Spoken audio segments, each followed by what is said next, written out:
Hey guys, what's up? It's Nicole. Welcome back to my channel, Real Talk Recovery, where we talk about recovery from addiction and I share my life with you. My name is Nicole and I'm a recovering addict. My sobriety date is July 13th of 2015. And here on my channel, I like to share my experience with recovering from the disease of addiction. I'm currently utilizing a medication called suboxone, and I am currently at 1 milligram of suboxone. Now, when I started my journey with suboxone, I was on 12 milligrams, and I stayed on 12 milligrams for about 4 years. Hey, Sky. And I wanted to come on here because I just watched a video from a doctor that I follow here on YouTube. His name is why can't I Park. His name is Chris Park, Dr. Chris Park. And you guys know I'm also a huge supporter of Dr. B Addiction Recovery. So those are two awesome doctors. If you guys don't follow them here on YouTube, it's Dr. Chris Park and then Dr. B from Dr. B Addiction Recovery. So I was going to take the night off because I'm grieving the loss of my grandmother. And yes, I am sad that she passed away, but I know that she is in a better place. Okay. My grandmother is in heaven and she is free from the disease of cancer, and she is not in pain anymore. And I don't want to remember her being in pain. I'm so glad that I didn't have to see her like that, because I want to remember her as the strong woman that I know she is. And just so you guys know, let me share one thing with you guys.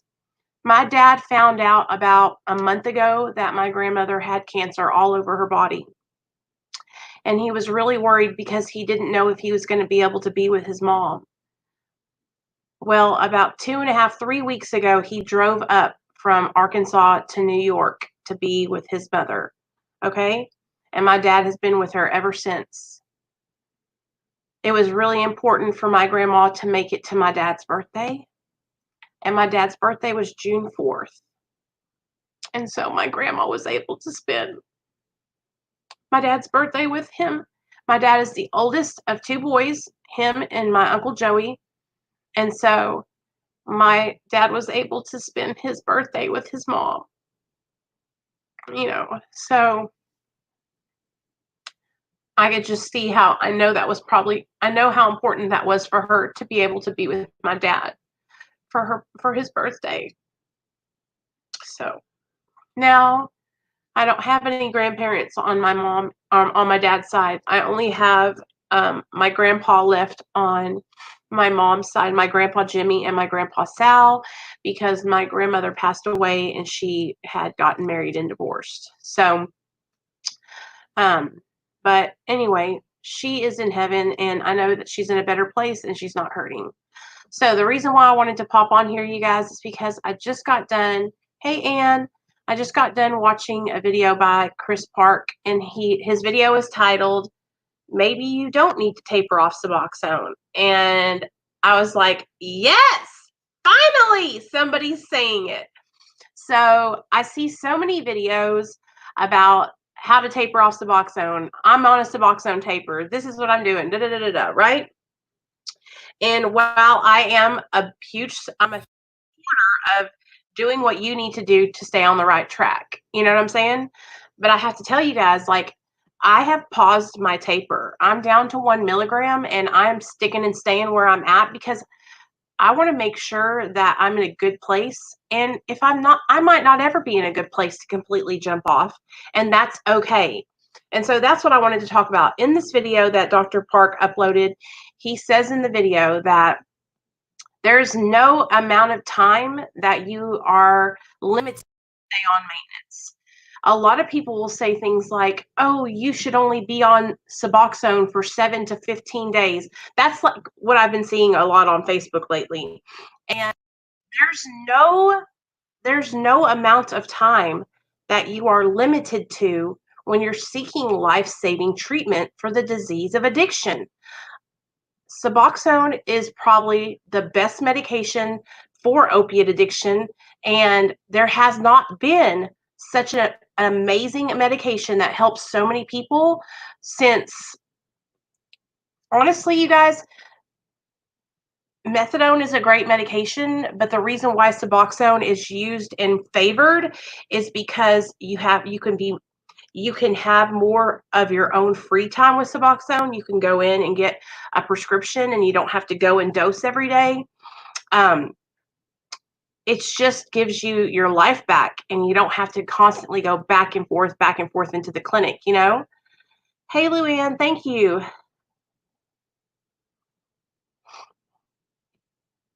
Oh, Barb, I'm sorry. Hold on just a second, you guys. I got to get something.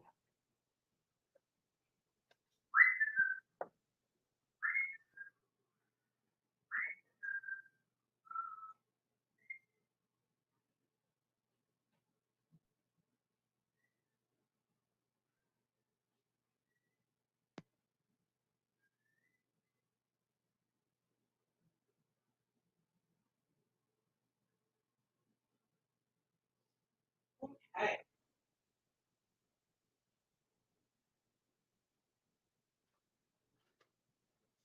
All right, sorry. I had to go grab my phone. But I just don't, I feel like not enough people talk about how you don't have to, you don't ever have to get off of maintenance medication if you're not ready.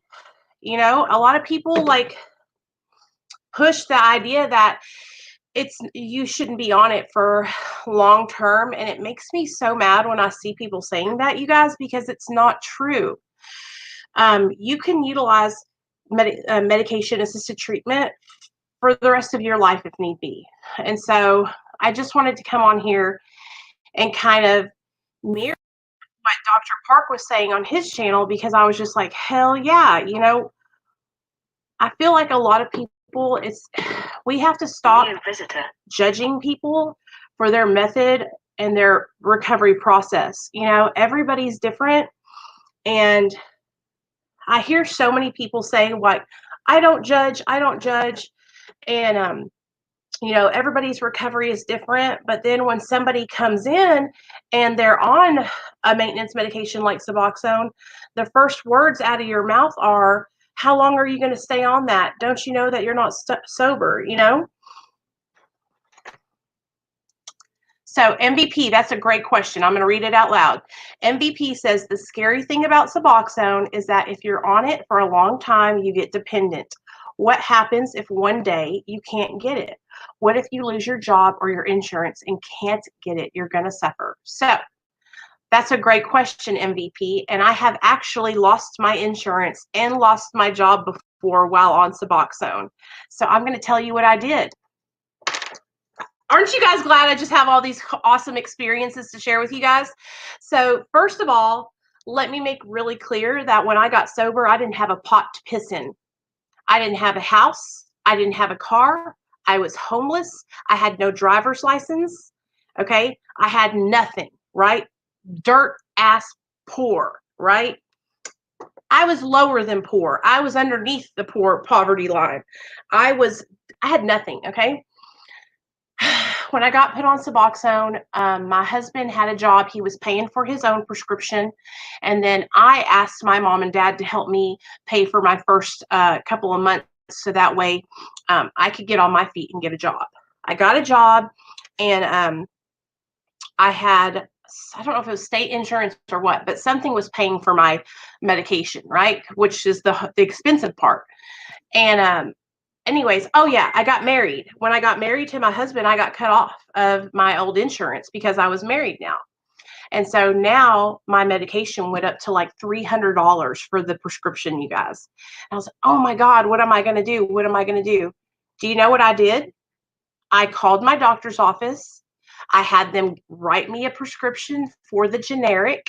Okay. And I got the cheapest route. And you know what? My prescription ended up only costing me $60 a month. And so I paid out of pocket for my prescription. But a lot of the times we get, and then, okay, so let me give you another example. One of our very own Real Talk Recovery family members, Drew, he was on methadone. He lost his job because of the COVID-19. He jumped off methadone, 65 milligrams. Okay. He got a job, he's gotten support, and he's been able to be okay and maintain his sobriety. But he also found support. And so any of those things can happen to any of us anytime. I'm not just dependent on Suboxone. I'm dependent on Lexapro. I'm dependent on Wellbutrin. I'm dependent on medications to live my life for my mental health, you know? And so um, you're going to have a plan. You know, you're going to have a plan. If something like that happens, then you don't start freaking out. You don't overreact. You just work it out and you will make it happen. And if you're sober and you're doing the right thing, you'll be okay because you'll be able to make it happen. Yeah, getting off maintenance is a personal choice for everyone, and we all have different needs. I personally don't plan on getting off methadone. I've been on it for 4 years, Brian, and you know what? I support you 100%. Now, I also want to tell you guys, I've had a couple of friends in my life who have done really good on maintenance medication. Oh, let me mute this. Hold on. Who have done really good on maintenance? Okay.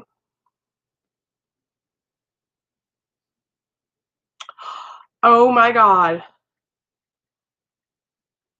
Um, I was doing really good on maintenance medication, and or they were doing really good on maintenance medication, and they were doing the right thing, they're staying on track, and then they decided that they wanted to taper and get off, right? So they started tapering down low and slow. Okay, they got off and they were doing so good. Let me tell you something about opiate addiction in the brain. Okay, after many years of abusing drugs and alcohol, opiates, the chemistry in your brain changes. So let's say you've been on Suboxone or methadone for many, many years, okay? And you're like working your steps, you're going to meetings, you got sober support, you're doing therapy. I mean, you are just doing the damn thing, right? And you decide, I'm going to taper low and slow. I'm going to get down low and I'm going to get off my maintenance medication. So you get off. You do it slowly. You do it the right way, right? The way that everybody tells you, low and slow over a period of time. You get off and you're okay at the beginning, but then you're hitting this wall where you're having this debilitating depression, this unpending sense of doom and gloom. And it's like no matter what you do, this depression is not lifting. Months and months and months are going by, okay? And you're still struggling. You're going to your doctor, you're going to the therapist, and this depression is just like weighing you down. You're exercising, you're eating healthy, you're going to therapy, you're doing meetings. What has happened? Well, I'll tell you what happened. All those years of abusing drugs and alcohol, your body was overproducing dopamine, right? And so now when you get sober, you don't have that same production. Your brain is not producing the feel good pleasure chemicals like it was before you started getting high. And so you don't ever go back to that homeostasis chemical balance in your brain. And so a lot of people go to get off and they struggle for years and years and years trying to get back to that point where the way they felt before they ever got on maintenance or ever got on drugs. I just found this channel. I'm on subs. It's been a few weeks off and on from using 150 milligrams a day. I really want to stay on them this time. I'm tired of the merry-go-round. Well, welcome to the family, Miley, because you found the right channel, honey. You have found the channel, girl. We are all about supporting each other no matter what pathway to recovery you choose. We are an all-inclusive recovery support group. We do not judge. We do not ridicule each other. We don't give motherfucking medical advice, okay? You talk to your physician. You talk to your therapist. You get a team of people and you guys work together and you do what's best for you. You do not let somebody off the internet tell you what you should be doing for your sobriety, okay? One of the things that's been driving me insane the last couple days is the people online who want to give people medical advice. You know how many people there are on Facebook that are shaming people who are on medication, who are saying, "Oh my God, you're on da da da da da. You shouldn't be on that." Who are you? Who are you? And then I was going back and forth, you guys, with this lady who is a registered nurse, or that's what she said she was. And I told her, I was like, "You're not a doctor." It's so dangerous when you're trying to tell somebody that what they're doing is wrong because you had a bad experience. Okay. Just because your experience with a maintenance medication or any medication in general was a negative experience doesn't mean that someone else is going to have that same experience. And it's really important for us to all be open minded and support each other no matter what path of recovery we're on. Okay. It's really easy to just like look at somebody and judge them because you think, because your recovery looks different than theirs, that it's better. Okay. I see it all the time. Okay. I see it all the time with people who are newly sober. They're in a 12-step fellowship and they're newly sober, and they think that they have just been they think that they're walking on air. Okay, I'm just going to keep it real for y'all. They haven't even hit a year sober yet. They're feeling good. They're still floating on the pink cloud, and they want to tell everybody else how their sobriety should be. And that's the date. I'm telling you, those people right there are the people that are so dangerous because they let their ego and their pride get in the way, and their mouth just spews it's stupidity.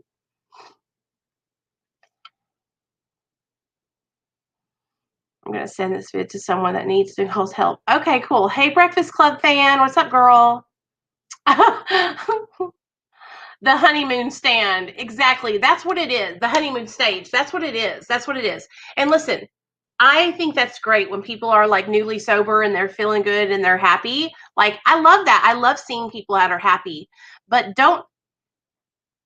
you don't have any experience, so don't tell people what you don't have. You know what I'm saying? Just do your thing. What work, if that works for you, work that over there. But what's working for us is what we're doing over here, and that's what this channel, you guys, for the longest time, I worried so much about what other people thought because I was on a maintenance medication and I felt so much shame. And the reason why I felt so much shame is because my peers told me what I was doing was not right. My peers told me that I wasn't sober. My peers told me that I wasn't in recovery. My peers told me that I didn't have any business sharing my story. And I believed them, you know? And if I kept listening to the people that were telling me I needed to get off Suboxone, um, guess what? I wouldn't be here today. I would have relapsed and died because I would have went and I would have tried to jump off too early and I would have gotten high.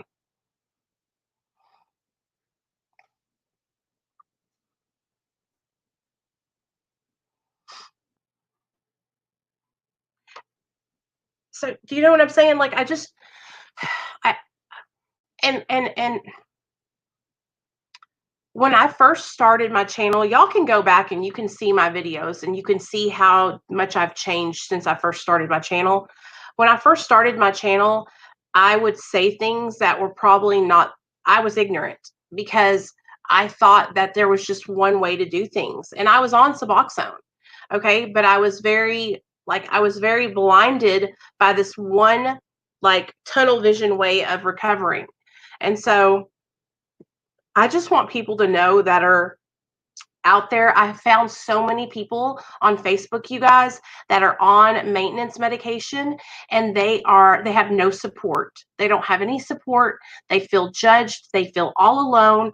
And I have been inviting them all over here. You would never believe how many people, so many people that are on Suboxone, you guys, that are like, they don't have any support. They don't know what to do. They want to have people like us to talk to, people like us to help them, stay on the right track and have Fellowship. Fellowship. That's what it is. Fellowship of other people that can understand what they're going through. So, as an addict,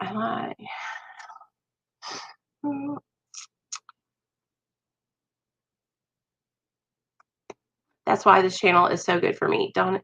And here's the thing, you guys, like, I just want everyone to know, like, here on Real Talk Recovery, I want you guys to know that here you are safe.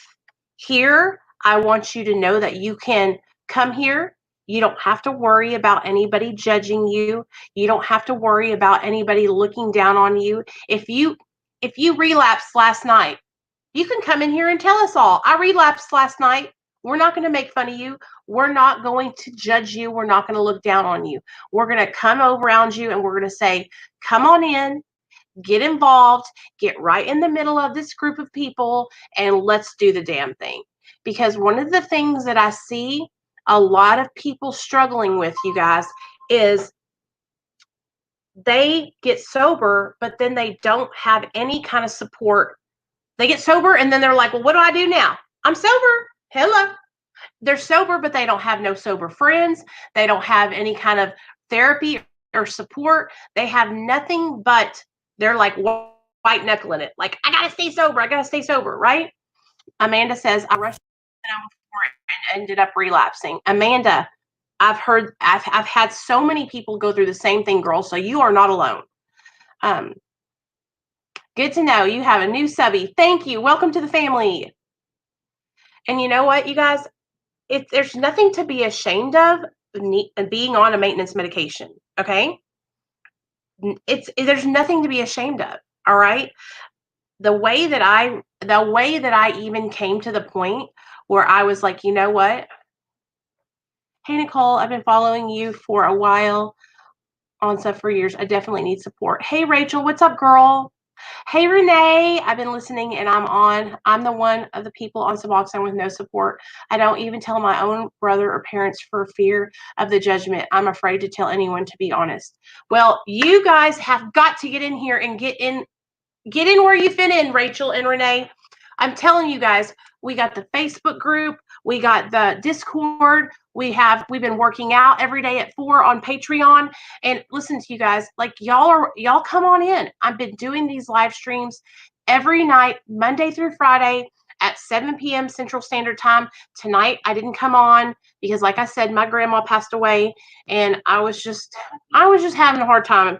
But now I'm on because I want to come and talk to you guys, and I want to talk about, let me get the Facebook group too, so that way you guys, I really want you to understand something. Like, addiction is a disease, okay? Nobody can do your recovery for you or help you you have to do it for you. You have to make the choices what's best for you. And so while are judging you for being on Suboxone, or you're ashamed to tell somebody that you're on it, guess what? That's not helping you at all, right? It's just holding you back. Being ashamed, you don't have to be ashamed here. You can come here and you can talk openly about being on maintenance medication. You can talk about openly about like what you're going through, how you've been able to get on, if you're still comfortable on it, what dose you're at. Like, we talk about all kinds of stuff like that. I'm not a doctor. All I'm doing is sharing with you guys my personal experiences. And let me just tell you guys, getting on Suboxone saved my life. I could not keep a needle out of my arm. Okay? I could not keep a needle out of my arm. Okay? Thanks, Carly. Hey, girl, I see you. I see you. I couldn't keep a needle out of my arm, you guys. And so now I'm here and I utilize this group for my own support, you guys. You guys help me stay on the right path, okay? Like, we're on this journey together, okay? I'm always going to be here to support you guys. You know, I've had my channel for 2 years now. Went through some bumps in the road at the beginning of my channel because I'm a little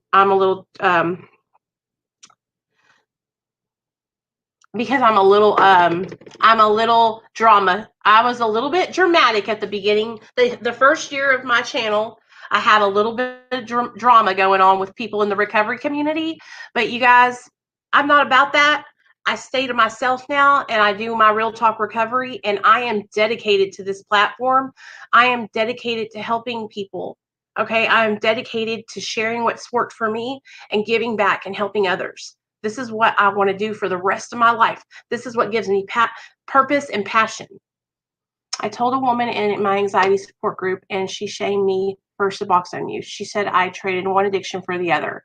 Renee, let me tell you what I saw last night. So last night there was a young lady that had commented in a Facebook group that I don't even know her name. So she had commented about being on suboxone and being on a low dose of a benzodiazepine, and that her ex-husband or ex-boyfriend was trying to keep her from seeing her kids, and she's prescribed suboxone with a low dose of a benzo. And you guys should have seen all the people in the comments section telling her that she shouldn't be on Xanax with suboxone, yada, yada, yada, saying all these things. And first of all, suboxone is just a partial opioid agonist. Okay, you guys, methadone is a full agonist. That's why a lot of doctors don't like to prescribe methadone with a benzo. And I know some doctors that do, but and there's no law against it. But these people were in the comment section telling this woman that there was a law against prescribing suboxone with a benzodiazepine. And it was the craziest thing I've ever seen, you guys. I couldn't believe it. Misty, that's awesome. I couldn't believe people were in there like shaming her for being on an anxiety medication. Like, if she has to be on anxiety medication, you don't know if she struggles with severe debilitating anxiety plus opiate addiction. Like, some people have dual diagnoses, and you have people on the internet who open their mouths. Just think before you speak. Okay. Yeah, Brian. Yeah, I heard about being careful with methadone and benzos, but you should have seen these people. It was a whole shit show. And so the girl ended up deleting her post, but you guys know me. I messaged her and I told her, like, you come over here and hang out with us. Like, nobody's gonna shame you. First of all, just so you guys know, it is not my business what medications you're on. If you want to share that with me, I'm gonna be here to listen, and I'm gonna support you. But it is no one's business what medication you're on. Nobody. The only person whose business it is your business and the physician. That's it. Okay. It's not even a sponsor's business what medication you're on. A sponsor through a 12-step fellowship is strictly there to take you through the 12 steps.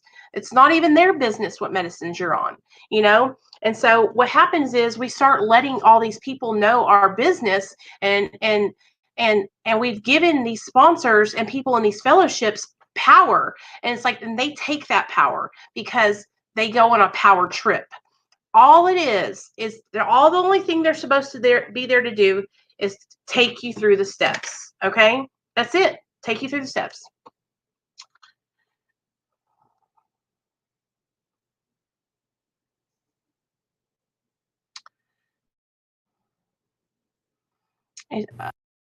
It's your journey. Your path is long and winding with hills and valleys. Your willingness to share provides so much support and encouragement to so many others. Hey, Judy, thanks. I appreciate that. I would love to check it into it. The IOP group. Carly, if you want to get into IOP with Dr. B, all you got to do is call me, girl. Here, I'll give y'all the phone number. Let me get it real fast.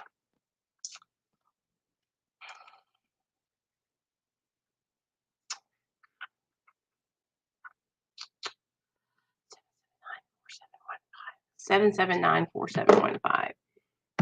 New visitor. 1-800-779-4715.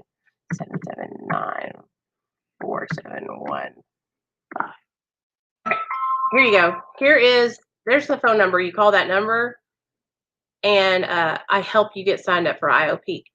Okay? All right. Hey, Thomas, what's up?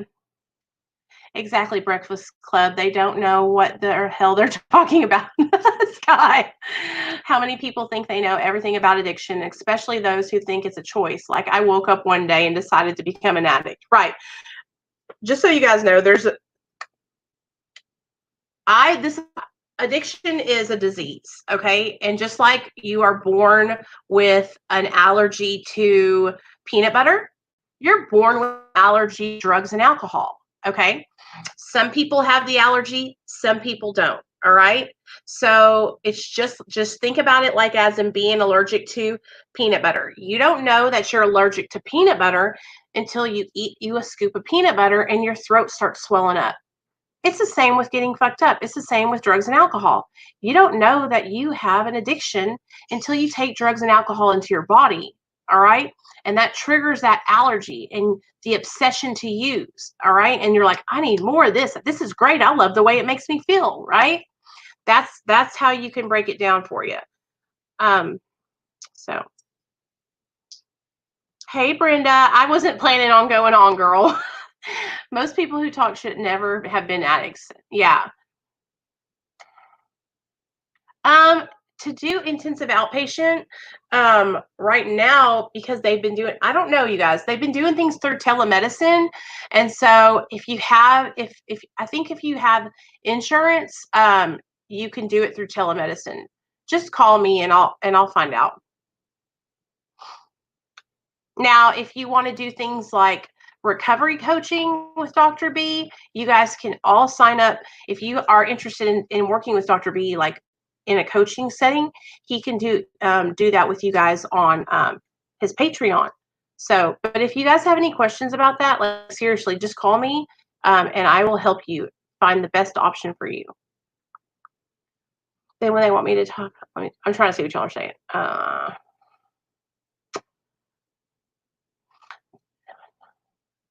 I wasn't ready to talk about that yet. 11/6/2020. Barb, I'm so proud of you that you know your date.